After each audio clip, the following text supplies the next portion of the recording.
प्रिय विद्यार्थियों, आज हम बीए प्रथम वर्ष में मांग की लोच की प्रकार या मांग की लोच की श्रेणियों का अध्ययन करेंगे। पूर्व के लेक्चर में हम मांग की लोच का अर्थ और मांग की कीमत लोच के बारे में हमने पढ़ा था। आज हम लेंगे मांग की लोच के प्रकार। मांग की लोच को 3 भागों में बांटा गया है, या यूँ कह सकते हैं हम मांग की लोच की 3 श्रेणियां या प्रकार हैं। प्रथम मांग की कीमत लोच, जिसको हम प्राइस इलास्टिसिटी ऑफ डिमांड, इसका सिंबल हम देंगे PED। दूसरा है मांग की आय लोच, इनकम इलास्टिसिटी ऑफ डिमांड, जिसको IED हम कहते हैं। आफ्टर देन थर्ड मांग की आड़ी, या इसको हम तिरछी लोच भी कहते हैं, CED या क्रॉस इलास्टिसिटी ऑफ डिमांड। मांग की कीमत लोच क्या है, इसके बारे में पूर्व में एक लेक्चर मैंने मांग की कीमत लोच का अर्थ और प्रकार हम पढ़ चुके हैं। यहाँ दोबारा वापस देखें। मांग की कीमत लोच किसे कहते हैं? मांग की कीमत लोच का अर्थ यह है कि एक वस्तु की कीमत में प्रतिशत परिवर्तन के कारण वस्तु की मांग मात्रा में जो प्रतिशत परिवर्तन होता है, उसको हम मांग की कीमत लोच कहते हैं। अर्थात आप देखें, इसको एक सूत्र से भी हम कर सकते हैं। मांग की कीमत लोच को अगर हम ज्ञात करना चाहते हैं तो PED वस्तु की मांग मात्रा में प्रतिशत या अनुपातिक परिवर्तन अपॉन वस्तु की कीमत में, क्योंकि हम कीमत लोच पढ़ रहे हैं तो वस्तु की कीमत में प्रतिशत परिवर्तन को लिया जाएगा। इसको हम सूत्र के रूप में लिख सकते हैं। वस्तु की मांग मात्रा में प्रतिशत परिवर्तन हम कैसे ज्ञात करेंगे?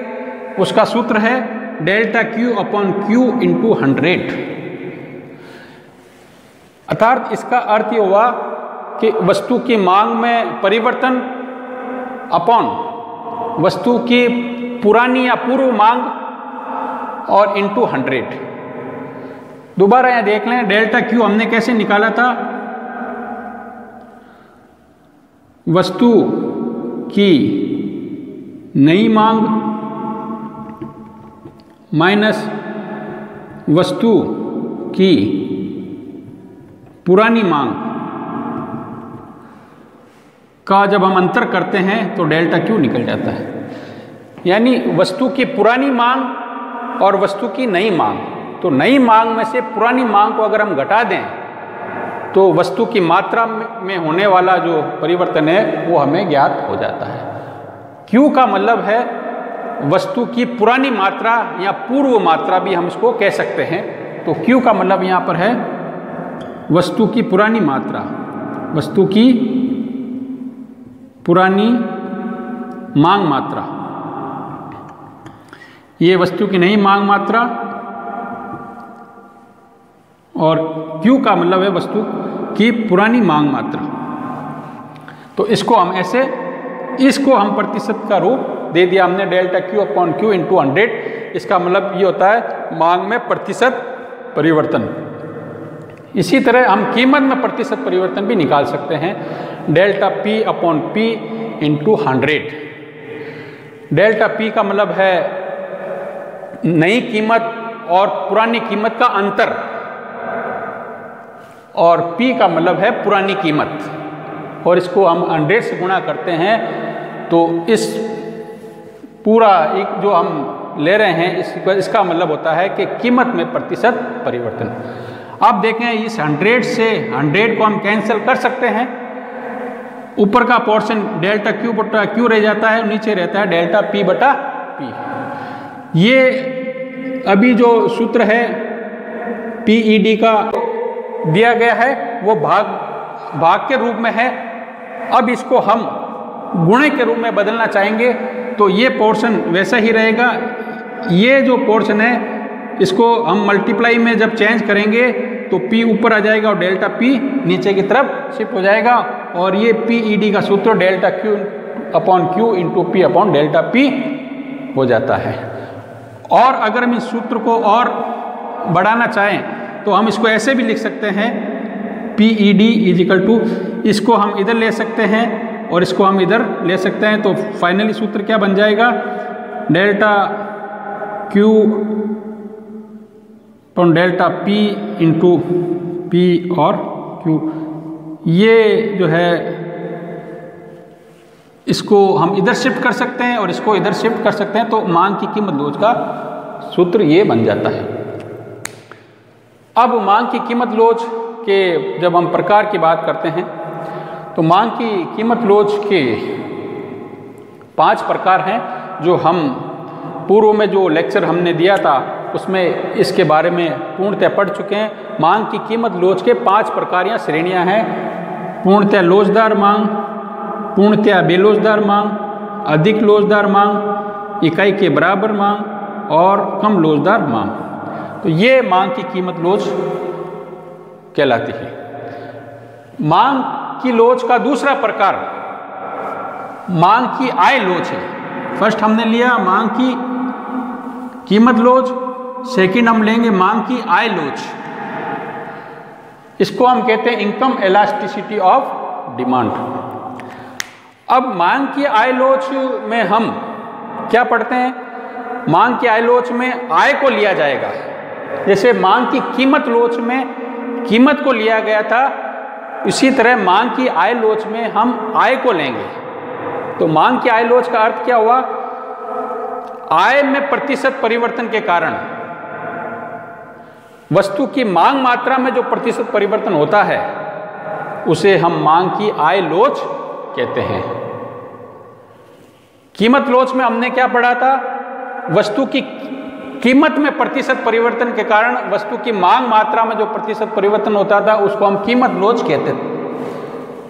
आय लोच में हम क्या पढ़ेंगे, वस्तु की आय में प्रतिशत परिवर्तन के कारण वस्तु की मांग मात्रा में जो प्रतिशत परिवर्तन होता है उसको हम मांग की आय लोच कहते हैं। और आय लोच को हम कैसे ज्ञात कर सकते हैं, इसका भी एक सूत्र है, इनकम इलास्टिसिटी ऑफ डिमांड। इसको हम क्या कहते हैं, इनकम इलास्टिसिटी ऑफ डिमांड। तो इसका फॉर्मूला हो गया IED।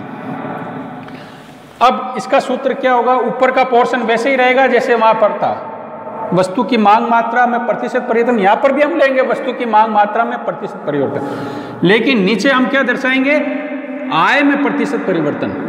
क्या लेंगे, आय में प्रतिशत परिवर्तन, क्योंकि हम आय लोच को पढ़ रहे हैं। क्या पढ़ रहे हैं हम, आय लोच को पढ़ रहे हैं, तो आय में प्रतिशत परिवर्तन लिया जाएगा। अब मांग में प्रतिशत परिवर्तन जैसे वहां निकाला था अपन ने, वैसे यहां पर भी निकलेगा delta Q upon Q into 100, और आय में प्रतिशत परिवर्तन निकालेंगे डेल्टा M बटा M इंटू 100। डेल्टा M का मतलब हो गया नई आय और पुरानी आय का अंतर, और M का मतलब पूर्व आय या पुरानी आय। ये 100 से 100 कैंसिल हो जाएंगे। अब ये भागफल में है, इसको गुणनफल में बदलने के लिए ये जो पोर्शन है ये उल्टा हो जाएगा, चेंज हो जाएगा।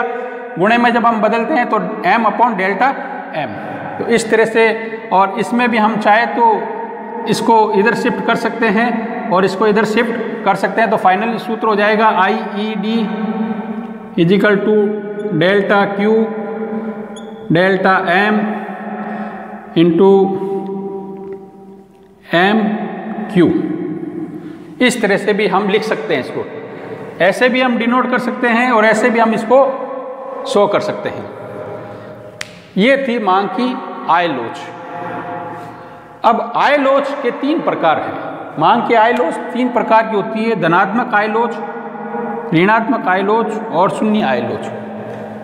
धनात्मक आय लोच किसे कहते हैं, धनात्मक आय लोच का मतलब यहाँ पर यह है, जब आय बढ़ने पर वस्तु की मांग भी बढ़ जाए या आय घटने पर वस्तु की मांग भी घट जाए, यानी आय और मांग मात्रा के बीच सीधा संबंध हो, तब मांग की आय लोच धनात्मक होती है।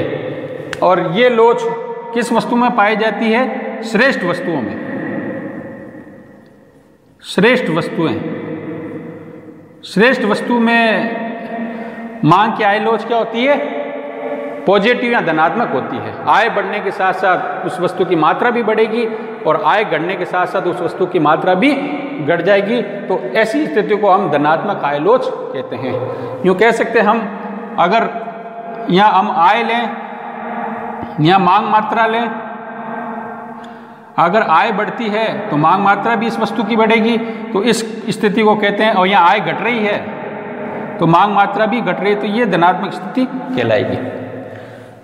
ऋणात्मक आय लोच, ऋणात्मक आय लोच उसको कहते हैं जब उपभोक्ता की या व्यक्ति की आय बढ़ती है तो वस्तु की मांग मात्रा घट जाती है, तो इसको कहते हैं ऋणात्मक संबंध या उल्टा संबंध या विपरीत संबंध। या आय घटती है तो वस्तु की मांग मात्रा बढ़ जाती है, तो इस स्थिति को कहते हैं ऋणात्मक आय लोच। ऐसा कब होता है? घटिया वस्तुएं, ऐसी निम्न वस्तुएं या घटिया वस्तु जिसका उपभोग निम्न आय वर्ग करता है, तो घटिया वस्तुओं के केस में मांग की आय लोच क्या होती है? ऋणात्मक। ये किस में होगा? घटिया वस्तुओं में। घटिया वस्तु,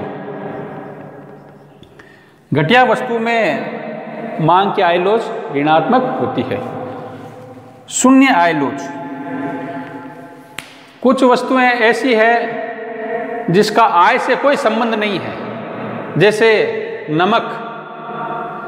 अब उपभोक्ता की या व्यक्ति की आय चाहे बढ़े या घटे, नमक की मात्रा पर कोई प्रभाव उसकी आय का नहीं पड़ता है, तो ऐसी वस्तुओं को हम तटस्थ वस्तुएं कहते हैं। क्या कहते हैं? तटस्थ वस्तु।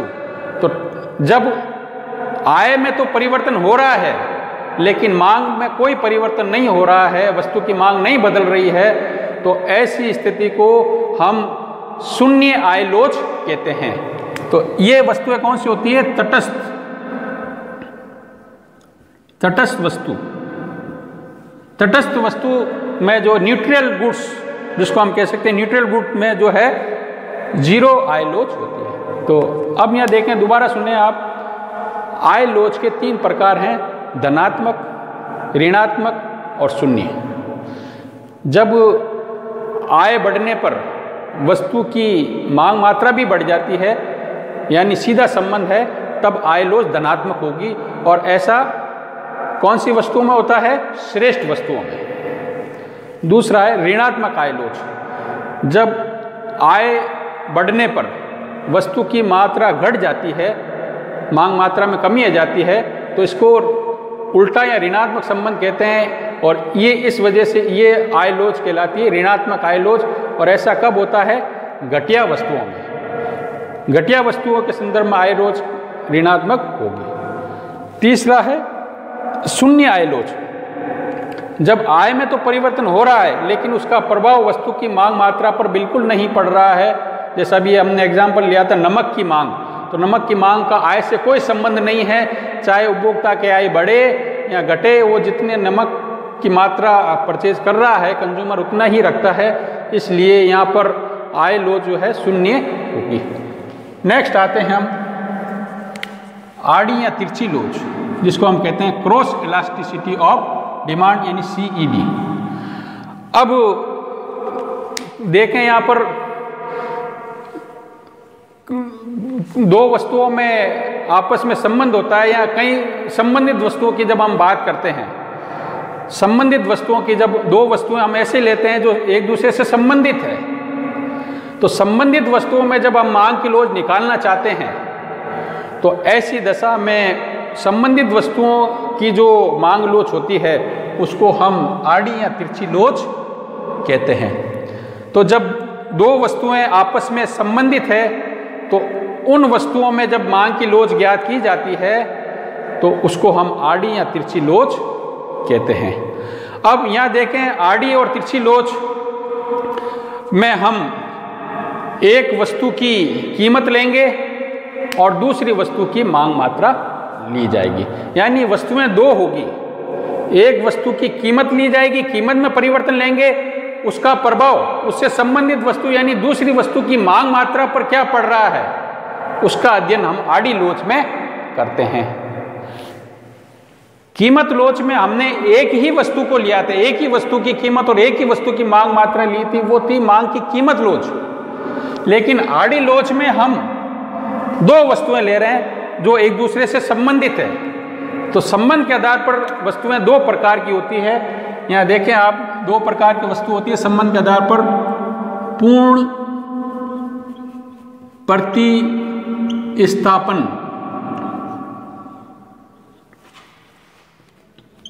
वस्तुएं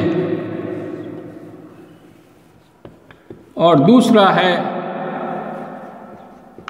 पूरक, या इसको हम संयुक्त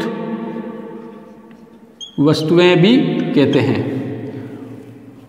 ये दो प्रकार की वस्तुएं जो हमने लिए, पूर्ण प्रतिस्थापन वस्तु और पूरक वस्तु, ये दोनों एक दूसरे से संबंधित होती है। पूर्ण प्रतिस्थापन वस्तु उस वस्तुओं को कहते हैं जो एक दूसरे के स्थान पर उपयोग की जाती है, जैसे चाय और कॉफी। इसका उदाहरण क्या हो सकता है? चाय व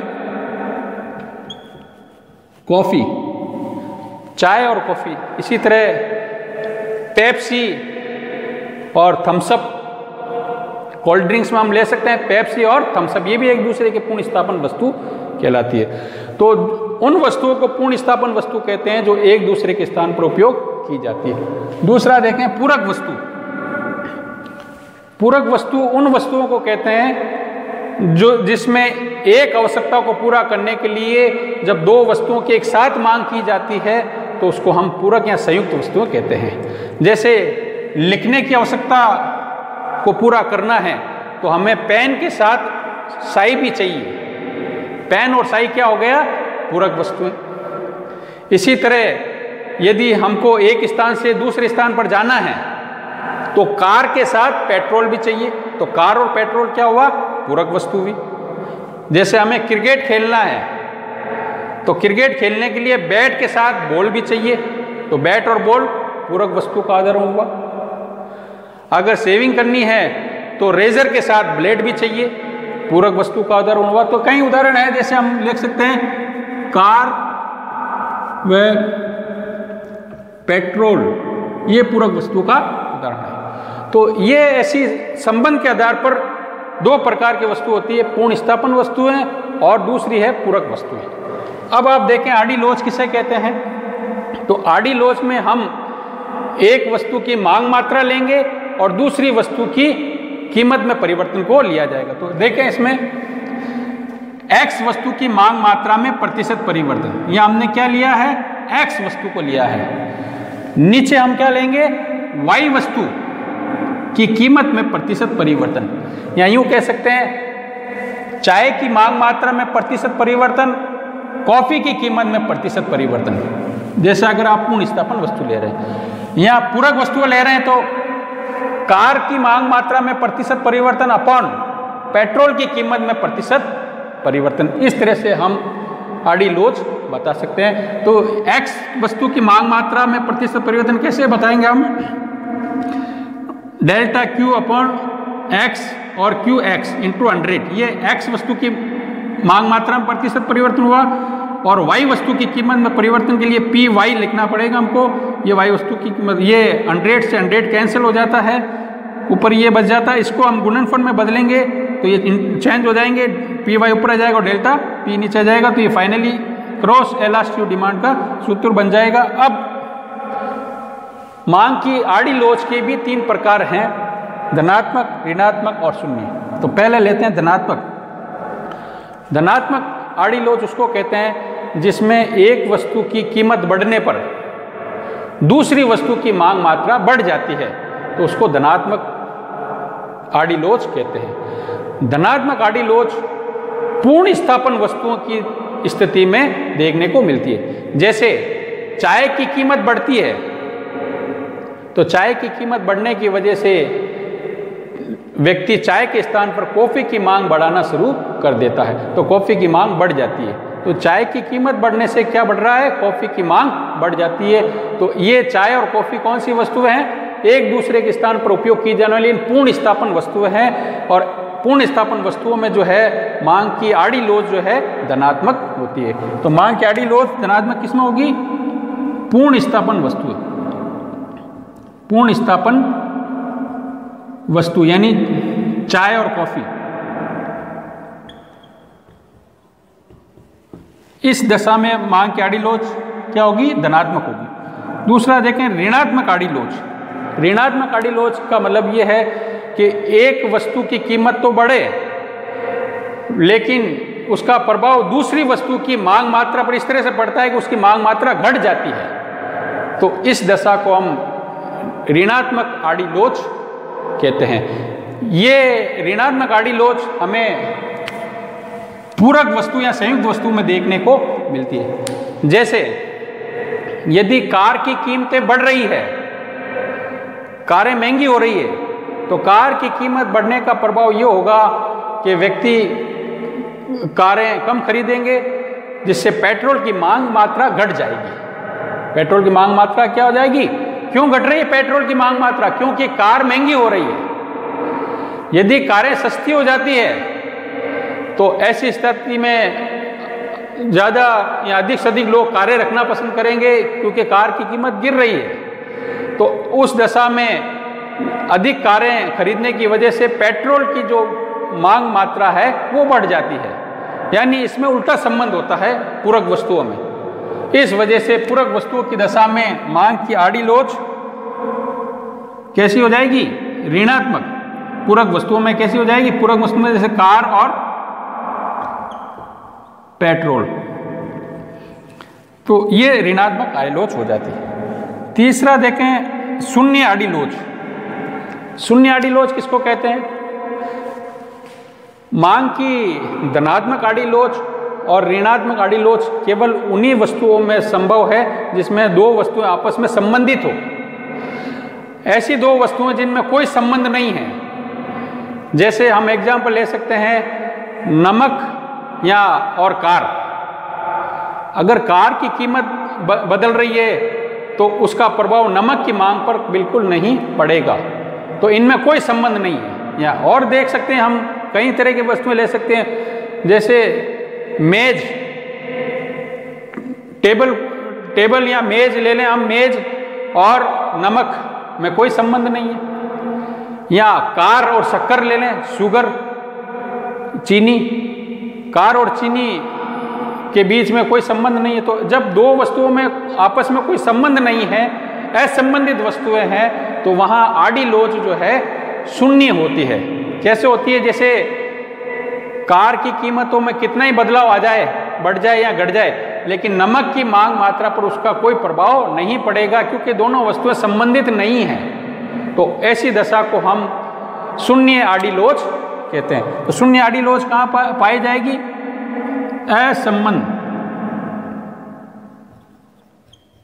असंबंधित वस्तु में ये मांग की आड़ी लोच शून्य हो जाती है। तो विद्यार्थियों, आज हमने मांग लोच के प्रकार पढ़े और उम्मीद करता हूँ आपको ये समझ में आए होंगे, और अगर नहीं आए तो इस वीडियो को आप दोबारा देखें तो आपको उम्मीद करता हूँ समझ में आएंगे। धन्यवाद।